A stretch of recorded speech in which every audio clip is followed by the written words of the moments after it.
Okay, so let's go ahead. We'll get started with the garden tour, and I'll show you exactly what's going on this week.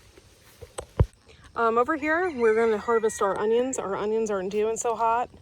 And we had a lot of factors this year. I ain't gonna lie. We had issues with the weather and issues with growing them from seed. And we planted sets, and we knew we had issues with sets in the past. I think from now on, what we're going to do is we're going to try and grow as many as we can from seed and have them do it that way.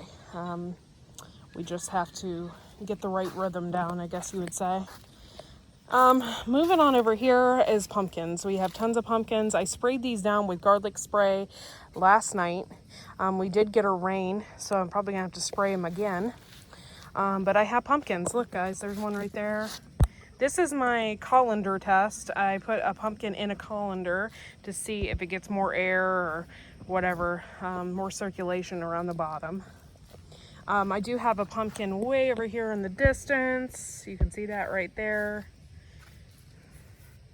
And it looks awesome. I'm really happy with this, you guys, because we've tried to grow pumpkins in the past and it didn't quite work out the way I wanted to. So we got some pumpkins. Over here, I put another one of those butterfly things in the ground over here, and I put one over there as well, just to catch any bugs or anything like that. And I sprayed down this entire bed full of garlic spray. I don't know what these need. I know this pumpkin over here is turning yellow, but I don't know if it's because it's getting blocked out by the butternut squash, which is probably really what's happening. I only saw evidence of one cucumber bug in here yesterday. I look around at all the leaves and everything, and I only saw one, and then I sprayed. So we'll see if that does anything. Here I got my 2 sunflowers that popped up, so that was pretty exciting. Marigolds over here haven't bloomed yet. I got some nasturtium down here. I got a ton of dragon tongue bush beans that I actually need to... That's a bald-faced hornet. Sorry. I have a ton of dragon tongue bush beans over here that I actually need to pick, and this one is really odd looking. It's completely purple. Look at that, guys. That's so weird. I've never had a completely purple one. It's weird. Celery is ready to pick, and we're gonna probably do that this week. We're gonna pick it and use it in our tomato juice. So that'll be something that we're gonna do then. Let's move on over here. We got some peppers and some different things going on in here. The goldfish container pepper is doing really good. This is one of the pepper seeds that I saved from the store. And I got some peppers on it. I have no idea what kind of peppers these are. They're supposed to be sweet, but we'll find out when we eat them. And I got some chocolate bootlaws and chocolate scorpion peppers over here. I have some stevia down here. Of course, my strawberries are doing really good. I have some ever-bearing strawberries on there, so that's really cool. Over here, we have one of the hottest peppers in the world. And this is the Satan, Maruga Satan, and the ghost pepper mix. And we got a couple of those on there as well.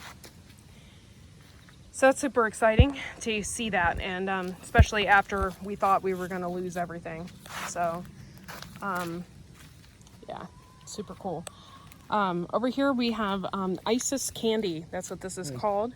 And we already ate one. Oh, look, we got one that's kind of ripe in there. See it? The black honeybees are all here. Oh, cool. And this year we kind of have a weird thing going on. We have black honeybees, and we did some research because we saw all these black bees. And I don't know if I can zoom in close enough. That's an actual honeybee right there. That's kind of cool. Thank you, honeybee, for letting me take your picture. Let me see if it, oh, right there. Can you guys see it? This is a black honeybee, and we did some research on them, and they're actually kind of rare. They're rare and they're from Europe, and I don't know if somebody around here has a nest of them. Nest, whatever they're called. A hive of them. Ooh, I don't know, but they're kind of cool, and I'm glad that they're here, and I'm kind of welcoming them into our garden. Super cool, guys.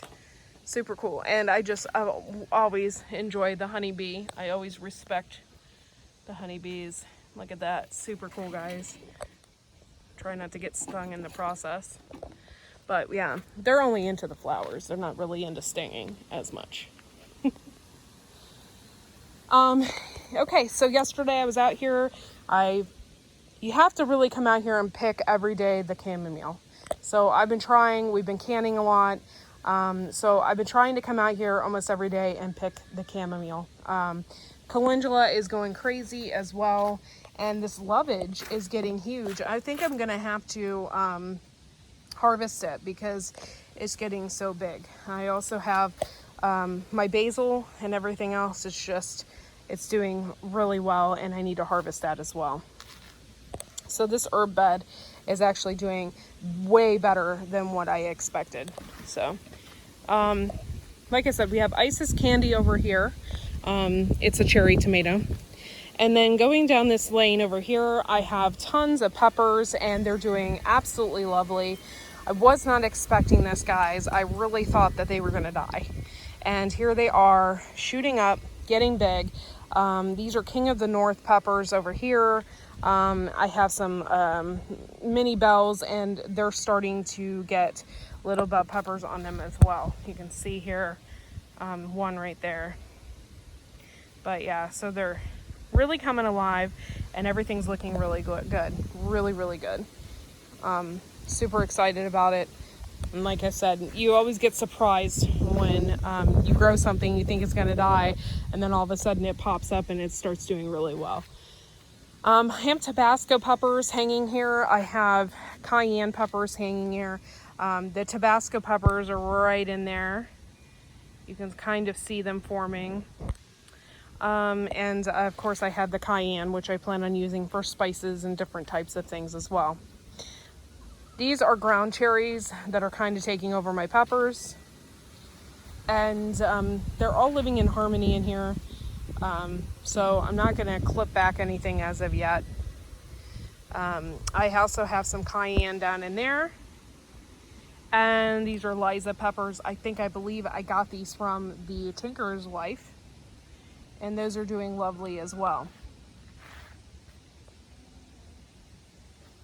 But everything is doing really, really, really good. And I'm very, very pleased.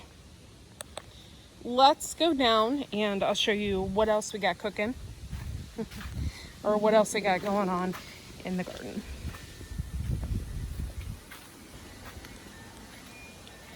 Over here, I have my Chinese noodle beans, though nothing is happening as of yet. I don't have any beans or anything like that. It's just taking some time, and it's really taking over this trellis, and I'm very, very pleased with that. I didn't want to leave these trellises bare, and I'm so glad that these have decided to shoot up, and I cannot wait to get some Chinese noodle beans.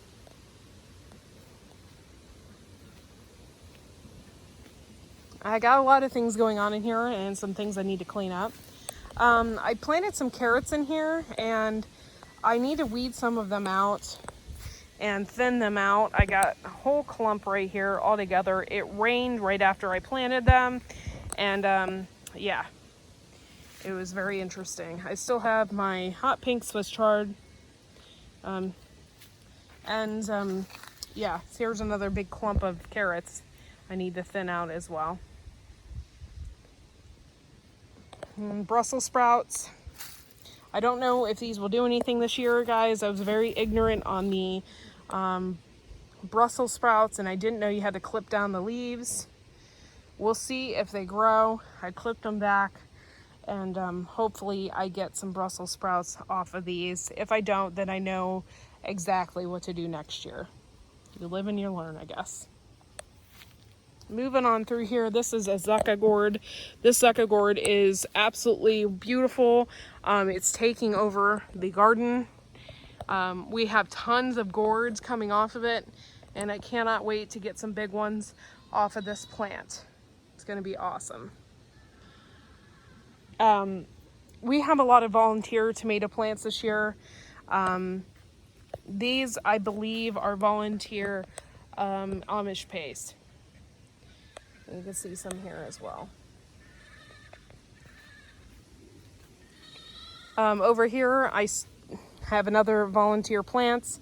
And then here I have my straight eights cucumbers. This was supposed to be, over here, it was supposed to be a cantaloupe. However, we weren't expecting this butternut squash to get this big. And it's stretched all the way out over here, and there it is there, and it's just kind of taken over this section of the garden, so I think it choked it out. I have a little butternut squash here, if you can see it, and then over here I have a big one down there. I don't know if you guys can see that or not. I can barely see it on here, so it's actually right in there and you can barely see it. There it is. Big old butternut squash in there. And I got more of them. And one of them is hanging over here. Was not expecting that either. It's just kind of taken over the raspberries as well. All right, so let's go ahead and we'll go down Tomato Lane and take a look at everything we got going on there. Okay, this is Tomato Lane. And we always get really healthy tomatoes. And by the way, I went through here and I clipped all of the dead leaves off of here. And when I did that, it's like these tomatoes came to life. We just have little bits of dead leaves, not a whole bunch. So I think it just needed, it needed those dead ones off of here.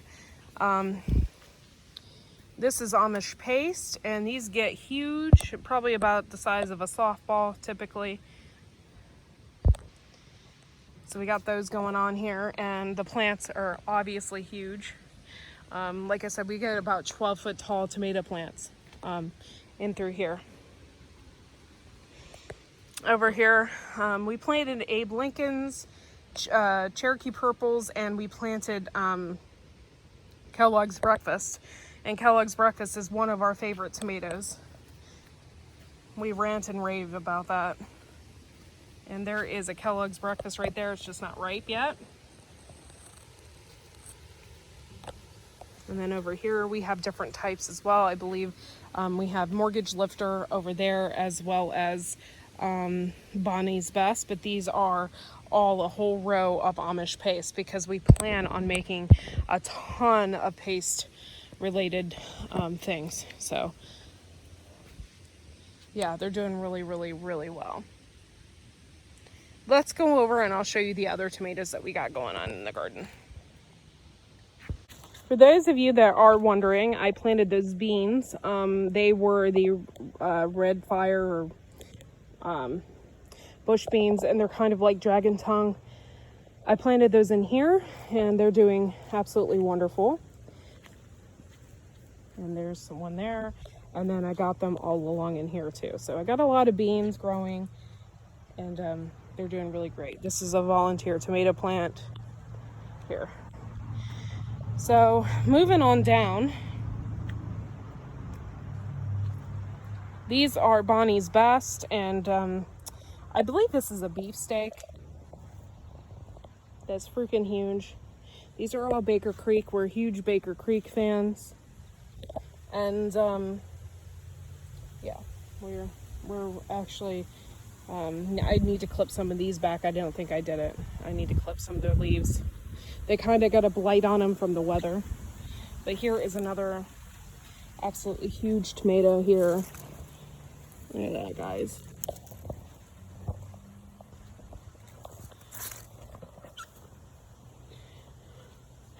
cucumbers that are not doing so hot back there. And then we had some issues with rain and whatever and whatnot, and we got some broken ground cherries, but for the most part everything is doing really well as far as our ground cherries are concerned. And we have a ton of volunteer tomatoes this year, a ton. We planted it close to started close to 100 different varieties of different types of tomatoes. Some of them didn't make it in the garden, and some of them made them into pots. So we do have some growing in pots. And these were some of them that were growing. Some of them didn't make it. That's not doing so hot. And then we have this. So it's doing okay. Our potatoes are getting ready to harvest. They're starting to die off.